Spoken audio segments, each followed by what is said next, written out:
Hello, everyone. Welcome to Gossip with CD, guys. There is something that is very important for every South African to participate in. For the longest time, the former president Thabo Mbeki used to call for a national dialogue. I think Mr. Holomisa at some point always called for a second Codesa because the first Codesa, South Africans, particularly Black South Africans, were sold air. Yeah, we were sold air because look at our lives today. You have a group of people that are living a very good life, and then you have the majority of South Africans that are scraping from the crumbs of those that are living a good life.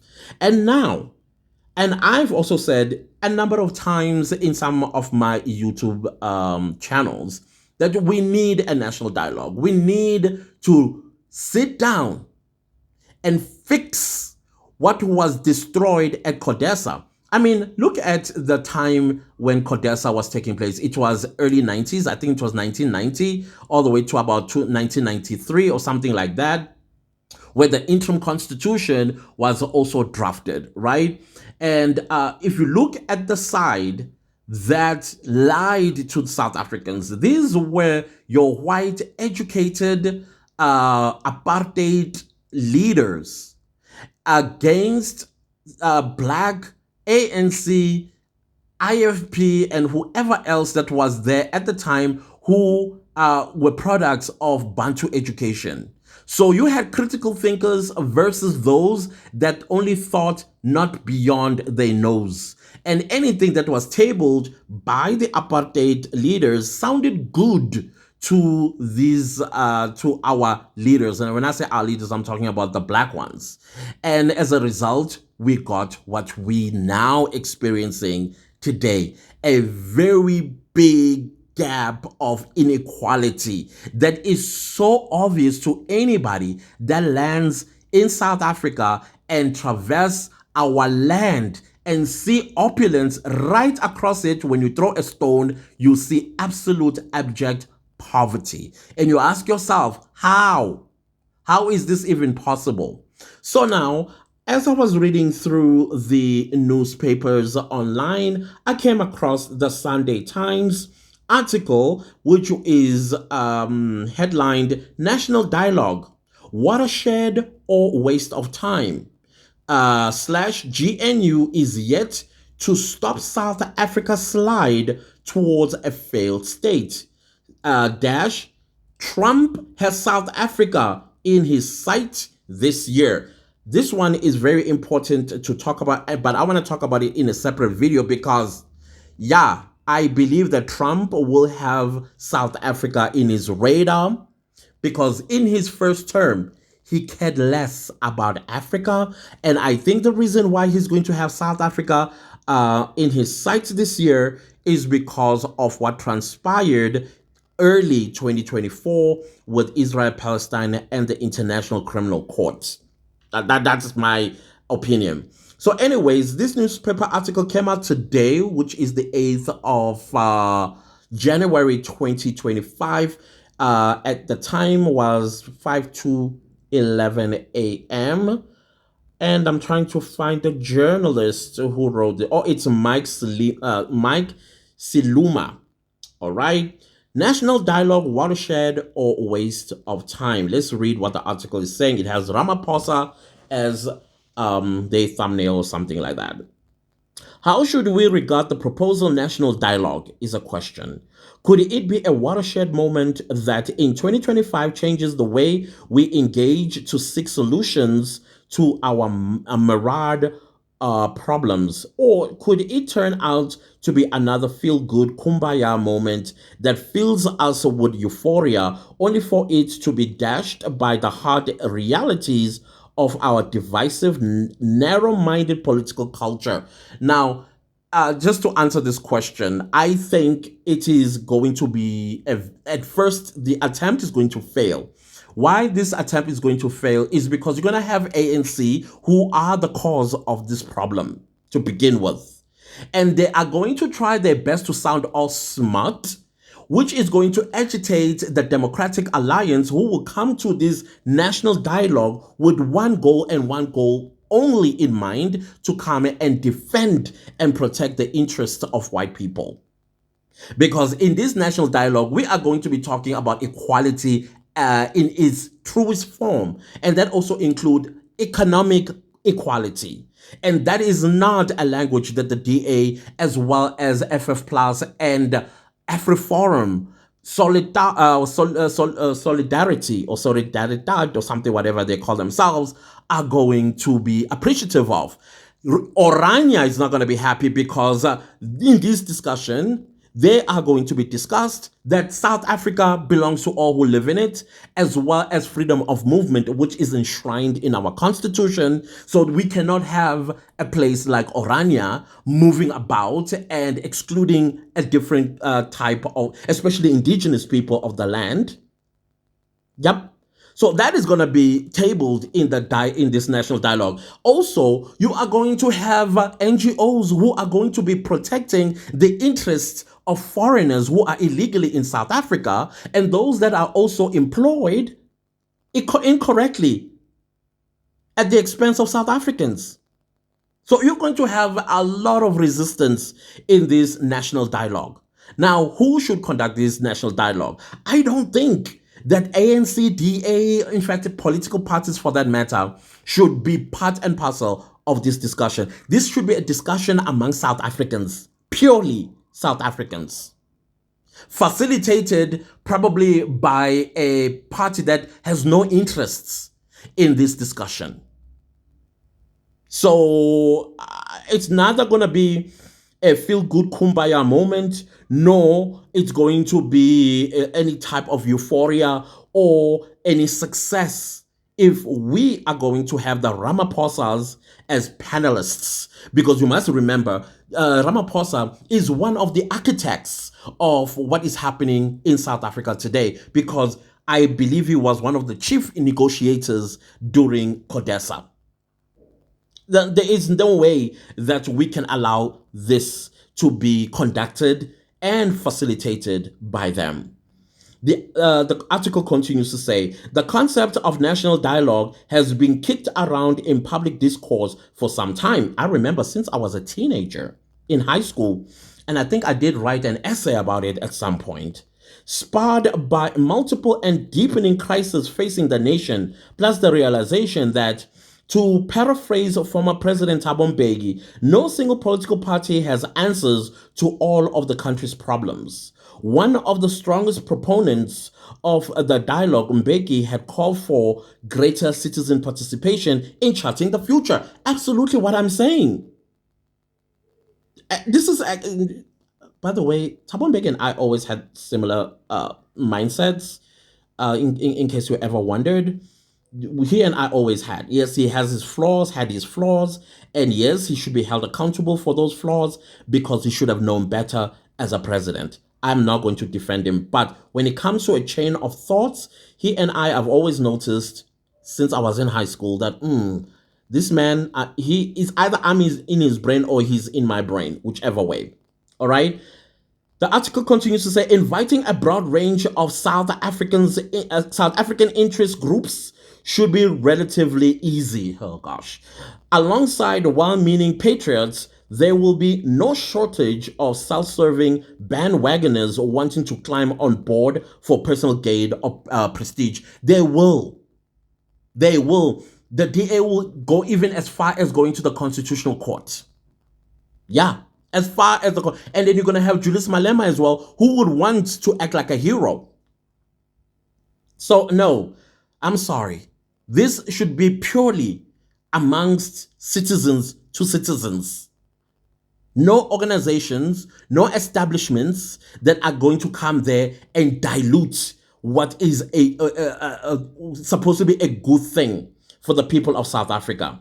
They live in ivory towers to begin with. We live down on the grassroots, and the grass is so hurt that we don't have anything to eat out of it. So no. More challenging will be the criteria for taking part. Despite a spirit of broad inclusivity, unrestricted participation would be unwieldy. Will there be red lines and preconditions? Of course. Of course, there are going to be red lines and preconditions. The DA is going to say, as long as this discussion, then they'll want to control it, what needs to be discussed and what not to be discussed. And I'm telling you, economy, they will not want it to be discussed because it is in the hands of white people. They're not going to want to discuss the land issue. They're not going to want to discuss anything that has to do with the economy. They will not want to discuss that. Same goes with AfriForum. Same goes with FF Plus. They won't, because that means now you are going to put a panic mode on white businesses. Some may even pack up and leave because they're anticipating probably a Uganda type of situation under Idi Amin. Let's continue. For instance, will those who reject a constitutional democracy in favor of parliamentary supremacy be welcome? Hell no. What about those who believe in capital punishment? Oh, that's me. Please invite me. Not forgetting those who want separate amenities and residential areas based on race or language. No. South Africa belongs to all who live in it. And we got freedom of movement, which is a fundamental constitutional right. So no, because they're going to come there to disrupt and come up with all sorts of dumb excuses why they should be Orania, why they should be Fontaine. No. No, no, no. But when it comes to heinous crimes like aiming people, yeah, capital punishment, I'm there. It cannot be a purpose for the dialogue to identify the national issues crying out for resolution. Those we know only too well after 30 years of democracy. The biggest are economic inequality, yes, just as I said, South Africa being the world's most unequal nation with dangerously high unemployment levels. This drives inequalities in other spheres of society, such as education and health, and sustains interracial alienation and hostility, rendering hollow the very concept of South African rainbowism, all against the backdrop of a stagnant economy. The other plague is a rampant crime, which, in addition to the terrifying murder rates and house evasions, now includes mafia-style extortion and kidnapping. It traps both rich and poor in a life of permanent fearfulness. Also, what would be the point of calling a national dialogue when the nation is racially divided in its neighborhoods and lived experiences? And nation building has been ditched despite politicians' profess commitment. If good fortune allows the dialogue to produce a consensus on what is to be done, who will be tasked with implementation? Every successful project requires a manager. I agree. The capacity to make things happen sits with the state despite its well-known deficiencies. Who will instruct Parliament to make the laws and government to implement them? Or will the dialogue's role to simplify an advisory one? Its recommendation open to adoption or trashing at the discretion of Parliament or the state. That is why I say the dialogue or the national dialogue should agree on several things that needs to go into a referendum. One of those things is the Constitution, the wording of the Constitution. Those are the things that we need to agree on, and then we impose these to be implemented by the state. Parliament will have to go and draft or repeal some few of the sections in the Constitution, like Section 11, the right to life, because clearly we are having heinous crimes because of that section of the Constitution. And the wording, South Africa belongs to everyone who lives in it. No, South Africa belongs to South Africans. Period. And the article continues, will the elected be willing or obligated to take direction or listen to advice from an unelected body of citizens, no matter how diverse and passionately patriotic they may be? The nagging question is why we need a dialogue when we have a parliament where our supposed public representatives are paid handsomely from the fiscus. Good question. Because they are useless. They are like children. We've seen them on television. The worst thing for the process would be to emerge with a shopping list of a gazillion action points. It's not the length of the list that denotes progress, but its feasibility. As a country, we are notorious for dreaming up lofty plans, then falling short on delivery. Inept people. Of particular interest will be the conduct of politicians and their parties in a process that is envisaged to be inclusive and politically non-partisan. Will they show the capacity to place the national interests, the well-being of all South Africans above party preferences and dogma? Will they display the same willful deafness to their adversaries' interests as they did on issues such as Bella Act and national health insurance? We know that the SACP, the EFF, and elements in the ANC see the DA as a mortal enemy, bent on keeping black people in servitude, and the DA sees the EFF as a doomsday party. It remains to be seen whether parties joining the dialogue will be able to look beyond their long-standing animus, especially with the local elections on the horizon in 2026. Despite its warm and fuzzy feelings, the process will be beneficial to the country only if participants are prepared to confront frankly the difficult issues, many of which have been in abeyance since 1994, instead of avoiding them in a quest for a false consensus. The dialogue can be an event that takes us over the proverbial Rubicon, or inversely, the elephant which, after great promise, births but a puny mouse. Right. I did not hear them talking about foreigners. You know which one we're talking about.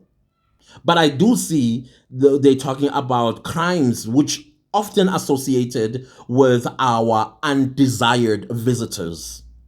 Kidnapping has never been a South African crime, ever. But today, it is rampant. Cash in transit heists, infrastructure destruction, never been a South African crime.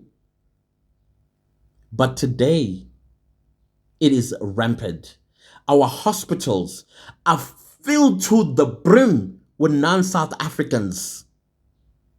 And who's paying the taxes for their health care? South Africans.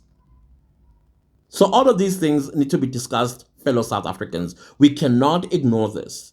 Now, you need to come into the comment section and add your 2 cents. How do you think this national dialogue should go? Who should facilitate it? Who should manage it? Who should implement? These are the questions that are vital to be answered. Because our politicians have failed us. We got people who sitting in parliament who don't even have a matric, let alone a grade 6. But they are a lawmaker. They have no idea what they are doing there. But they are taking home tens of thousands of rands a month. Anyways, guys, please don't leave this video without liking, sharing, commenting, and subscribing, because I'm going to be bringing you more such in the future. We'll talk about Donald Trump in my next video. Goodbye.